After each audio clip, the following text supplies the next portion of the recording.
you still need help from the boss. We need help from the boss. That's what happened. We need help.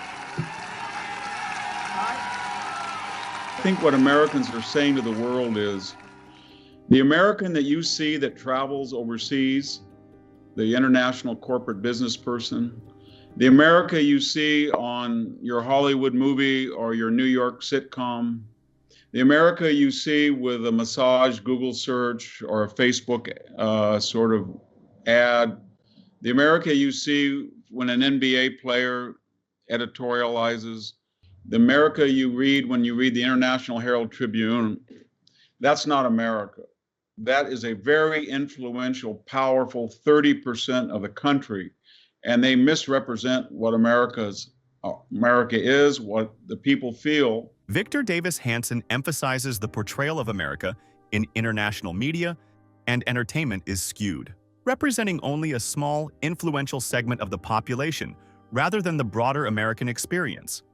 You're never going to really understand America unless people come to America and meet those people, because they don't have access to explain America. They don't own the media. They don't own Silicon Valley. They don't have they're not the big banks. They're not Wall Street. They're not corporations, but they're in the majority. And they're very good people, and they're very proud of their heritage, and they're not racist. The families are interracial. They're intermarrying at a record rate, but they do believe that if you come to America from Mexico or Asia, you came for a reason, that you wanted something better than the alternative, which was your homeland. And they're perfectly willing and able and eager to assimilate you, to intermarry with you, and to integrate with you. But they do not want you to form a identity politics, Balkan, Rwanda, Iraq model of tribalism. And they don't want you coming here and attacking the traditions, the protocols, the icons, the statuaries, the names of a tradition and a country that has no apologies for its past. That's not to mean it's not cognizant of our shortcomings, but no apologies. Many Americans feel disconnected from the narratives presented by corporate media, Hollywood, and social media, which do not accurately reflect their lives and values. There is a significant cultural divide, with the media and tech industries lacking representation from the majority of Americans, leading to a misrepresentation of the nation's identity.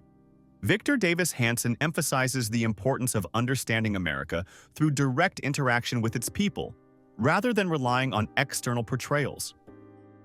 Concerns are raised about the integrity of the electoral process and the influence of biased media and social platforms on public perception and political outcomes.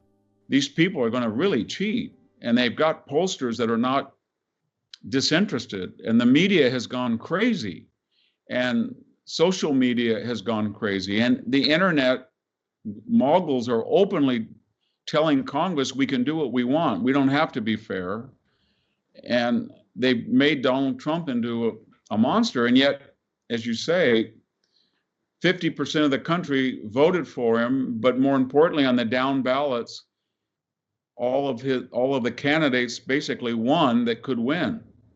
And they're in a position now, I think, that if the Democratic Party wants to pursue this agenda, it will really lose power in 2 years. It'll be inert. In all these speeches, as good as they were, is that she's in the White House right now. Democrats have controlled the White House for 12 of the last 16 years. And for all of the talk about division and the problems in the country and people are hurting, Democrats have mostly controlled this country. Trump had it for 4. The Obamas and Biden had it for the rest of the time. And somehow, it's still all Trump's fault, and somehow she hasn't been at the center of it. So to me, that's still the glaring hole in this campaign that hasn't yet been solved at the convention. The left is giving us a choice between joining them and cultural. In other words, they're telling us that the entire premise of Western free market capitalism, private property, constitutional government, rationalism, religious tolerance, multiracialism instead of multiculturalism, all of that was flawed at the beginning. And you have to be perfect in our perfect eyes to be good. We're going to pick our winners and losers, and yours are going to be losers, and we're going to erase it in the fashion of Trotskyization. And I think most people say, you know what? I kind of had it with that. I don't want a lot of people who don't live in the real world and who seem to enjoy the benefits of our system, our advanced medical care, our great material wealth, our homes, our streets, our security. They all seem to be beneficiaries of it, especially immigrants that want to join it and understand the difference. And yet they deprecate the very forces that create it and sustain it. And so they're almost like court jesters.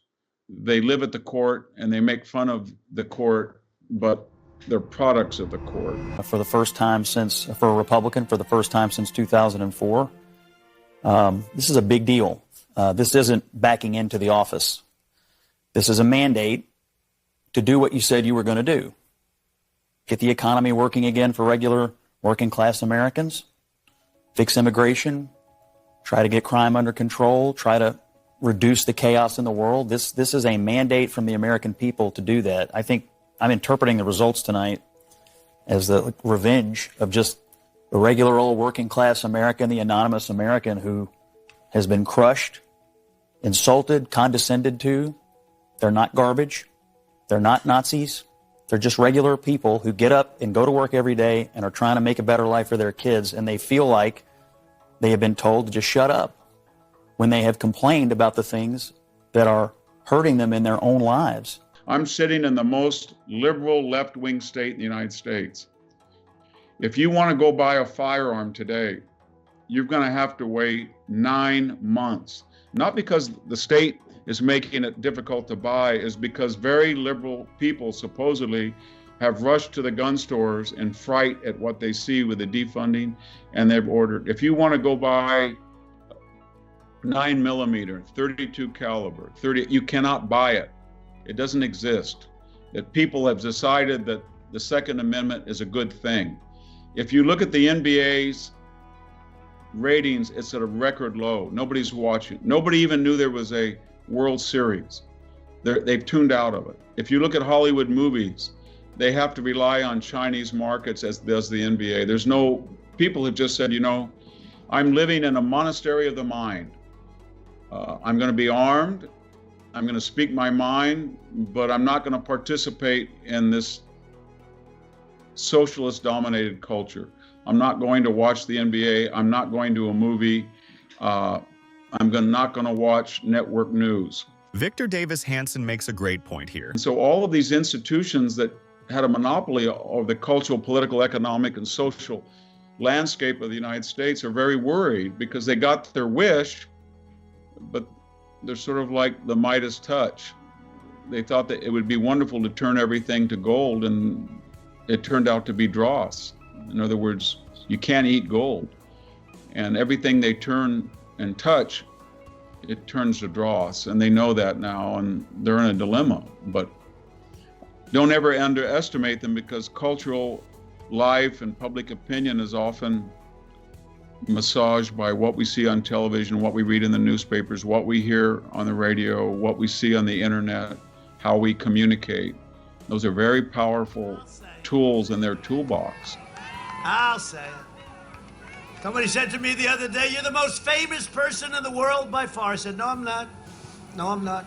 They said, "Yes, you are." I said, "No." They said, "Who's more famous?" I said, "Jesus Christ."